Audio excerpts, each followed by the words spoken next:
NRATV with Grant Stinchfield. Hi there, folks. Welcome to the program. The Smithsonian Magazine published a column recently trying to prove the importance of gun control in the Wild West. But like most academic publications, it missed the point completely. My buddy A.W.R. Hawkins over at Breitbart pointed out just how flawed the Smithsonian's arguments about gun control really are. You see, the writer in the Smithsonian pointed to Tombstone and Wyatt Earp and his brother's quest to disarm anyone who came into town. What the Smithsonian failed to acknowledge is that the criminal cowboys refused to disarm, and the request for that fell on deaf ears. It even forced the gun battle at the OK Corral. You see, criminals don't cooperate with gun control measures. Not now, and not back then. It only serves to give the outlaws the upper hand over law-abiding citizens. Look at Chicago. It's a modern-day Tombstone. For nearly 30 years, handguns had been all but banned from city limits. Now you can have one if you can find a place to buy one, and getting a concealed carry permit in Chicago is harder than finding an iceberg in Mexico. Yet Chicago, with all of its gun control, is the gun violence capital of the nation. As my buddy AWR ends his piece, just like in the Wild West, criminals in Chicago do not place compliance with gun laws at the top of their to-do list. Well, the president is pushing hard for border security, understandably so. Criminals crossing the border, deported time and time again, continue to wreak havoc on our society. Just this past weekend, Indiana Colts linebacker Edwin Jackson, he's the prime example of all of this. He was in the prime of his career and killed in a crash by an illegal drunk driver. Now, finally, we have a president who is making his thoughts very clear. We need immigration laws changed. Listen. We need these immigration laws changed. If we're just not going to be able to continue to do this. They just come in so fast, so easy. And then you have catch and release. You catch people and you have to release them right away. Not another country in the world has the stupidity of laws that we do when it comes to immigration. And if we don't get them changed, this isn't politics. This isn't Republican and Democrat. This is common sense. So it has to be taken care of. Nobody has the stupidity of laws that we do. I love the plain talk that the president pushes out to the rest of the world. We fight back against the mainstream media, just like President Trump does. We expose their hypocrisy on this program day in and day out. We fight their violence of lies with the fire of truth. Here's Dana Loesch. You know, I don't even have to do this. You guys are doing a good enough job burning down your reputations all by yourselves. I love it. Dana Loesch joins me now. Dana, do you know what my favorite part of that video is? Your look. What is that? Your look as you put the paper down. Just that look of kind of disgust and you guys are idiot kind of look to you. Yeah, well, and thanks for having me, Grant. And that's kind of my look that I'm giving some individuals today, because there are people who think that the New York Times is a sacred and holy publication, and lo, on the seventh day the Lord created the New York Times, and we are to not taunt the New York Times, nor are we to even discuss it near an open flame for theatrical effect, Grant. But people are angrier at me simply holding a Zippo, buy a copy of the New York Times that I didn't and wouldn't buy. I mean, come on. Buy a copy of the New York Times than they were over leftists actually burning down buildings and burning up cars and punching people in the face at so many of the riots that we saw in previous months and, you know, in the years past. So, I mean, that's what they're upset about. They're more upset over this than they are that. And of course, the New York Times helped fuel that fire. And furthermore, Grant, I want to add one more thing, because some people say, well, Dana, I mean, didn't you do an interview with the New York Times? Didn't you just talk to them? And these are the people who block and run away whenever their opinions or beliefs are challenged by someone else because they lack the strength of conviction in those beliefs, Grant.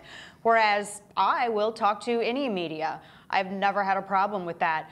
Sometimes I chase them down. They're not really fond of that, but I always am open and I always talk to individuals. And I guess that's the difference between me and people like the anti-gun advocates, is that I believe in more, not fewer voices. And I feel strongly in my convictions, and I'll talk about them anytime, anywhere. Yeah, and that is the difference between them and us. We are not afraid of the truth or afraid of arguments. And we can do it in a manner that's respectful. Look, these folks watched your video, Dana, by the way. Well, no, I take that back. They didn't even watch your video. They commented on it. I saw some comments, how could she Right. burn the paper? They didn't even watch the video. Clearly, you didn't burn the paper. And they don't even watch it. I mean, it was was purposeful. I mean, I could have. It's my right, you know. I mean, people act like it's more sacred than the flag. I could have burned it, and I have every right to, because me burning a copy of the New York Times is also an expression of my free speech rights, Grant, and I can choose to exercise it whenever I want to without having to get permission from the New York Times editorial board or any anti-gun harpies or anything like that. But I didn't purposefully, because I planned for this reaction. I orchestrated this reaction. I knew they wouldn't watch it, and I knew that they would continue with their fake news and claiming that I did something that I clearly didn't do. And so it's just, you know, I mean, it's just, thanks for taking the bait, I guess. So I'm going to say this always gets you angry whenever I say this, but you're nicer than me. Dana's the only one that I can say that to, and she takes that as an insult, that you're nicer than me. I just wait. It depends on how you define nice. I think I would have just burned it. I would have just torched that thing. I would have taken a blowtorch to it, held it up, and just maybe a flamethrower out on the range. But you know what? That's a waste of perfectly good flame, Grant. That is true. You see, this is why you're much better at this than I am. It's the subtleties. I like to conserve my pyro. All right. So next topic. Donald Trump wants to hold a parade. Now, as I said to Chuck Holton in the last segment, Dana, I love a parade. Who doesn't love a parade? Apparently liberals don't like a parade, and certainly not a military parade. Why would you love a parade? Well, I understand some of the criticism that I've seen from even some on the right and from the left who say, well, we're talking about military budgets and defense spending, which, by the way, I thought that Congressman Paul Ryan, who held a press conference just a few minutes ago, gave an excellent explanation of how it's not military spending that's driving the deficit, it's actually entitlements. But let's see that escape everyone at MSNBC and New York Times. I understand the concerns over spending.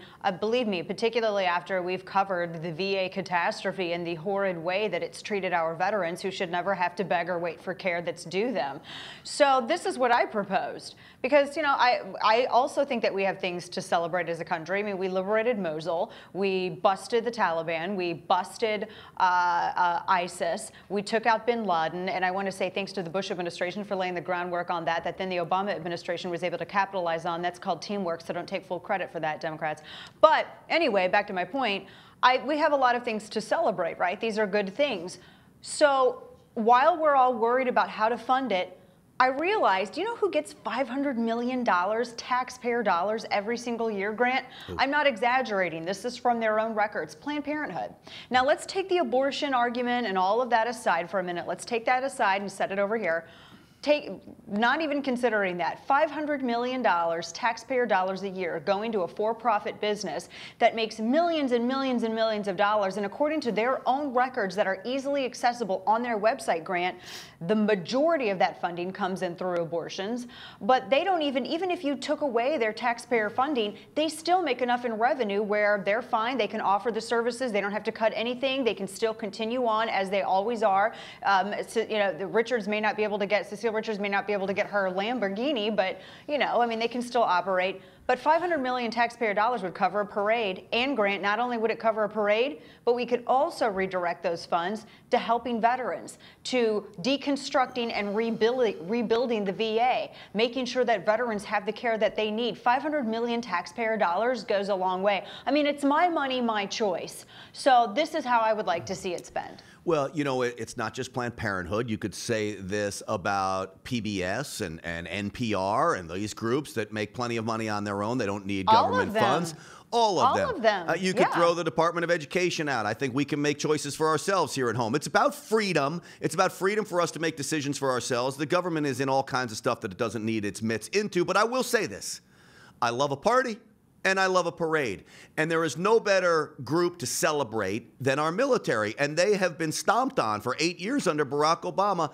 And I think if we spend a little, look, it's a drop in the bucket. I know every million counts, every billion counts, but I think it's a drop in the bucket to really celebrate the men and women who serve and put their life on the line. And I think, man, they could use a parade right now. Yeah, I mean, I think it would, I leave it up to them to determine if they want to have a parade or not. But anything that's not in Article 1, Section 8, and that's all of the allowances that government, that's all, everything government is allowed to do, anything that's not in Article 1, Section 8 falls back to the state level. You cut all of that out and you're going to have a budget surplus. And you'll be able to take care of the VA, the veterans, and if we have to have a parade, you can do it then. I disagree with those who say that we don't have anything to celebrate. I think that the United States not only has its own accomplishments to celebrate, but the United States simultaneously lives with the criticism of all these other nations that also simultaneously demand that we get involved every single time they have a problem. So I think we have a lot of things to celebrate. I leave it up to the military to decide. And one last thing, Grant, I was inspired of this after I saw a photo of General James Mattis, who I pretend is my best friend and probably doesn't even know I exist, when he was trying to beat traffic and he got out of his car and decided to walk down to his event right there in Washington, D.C., and photographers got out and were taking photos of them, and he was scowling at them. If you really wanted to cut costs, you could just have General James Mattis march down Pennsylvania Avenue and stare at everybody, stare them down, just like he did when he got out of his car to beat traffic. I would also accept that as a parade. I would accept that as a parade too. That is a good compromise, and that's what we do. We come up with good compromises on this program. Let's have a James Mattis parade. It won't cost us anything. And it could be just him. And then I could, and then maybe he could, be like, hi, best friend, while he's walking. Maybe. And then you know what I'll do? I'll photobomb it. Dana Loesch. There you go. Thank you for coming on today. Good to see you, Grant. Good to see you as well. All right, folks. So the fake news media melt down over Dana's video, as we just talked about, a flame being held, near the New York Times. They're lucky I didn't do it. I would have taken a blowtorch to it. I guarantee it. So what have they ever said about these socialists who burn our American flag? Does the media talk about them at all? Well, here's Dom Rosso, our Navy SEAL, with a message. Let's take a minute to speak to the protesters who have been rioting in our streets and burning the American flag. Burn, baby, burn! In my opinion, the burning of the American flag is one of the most disrespectful things that you can do. Countless men and women have bled and died for the very freedom that our flag represents. I've proudly worn that flag on my sleeve overseas, and not because I always agree with our politicians, but because of the generations of my fellow Americans that have gone before us that paid the ultimate sacrifice, protecting the freedoms that many of us take for granted. It comes down to honor and respect. Just because you think you have the right to desecrate the flag doesn't make it right. There is no honor in that. There is no respect in that. And I, for one, will never tolerate it. You better believe I will not tolerate it either. I stand side by side with my buddy Dom Rosso. And I stand side by side with my buddy Dan Bongino. Coming up the next hour, stick around as NRATV continues. I'm Grant Stinchfield.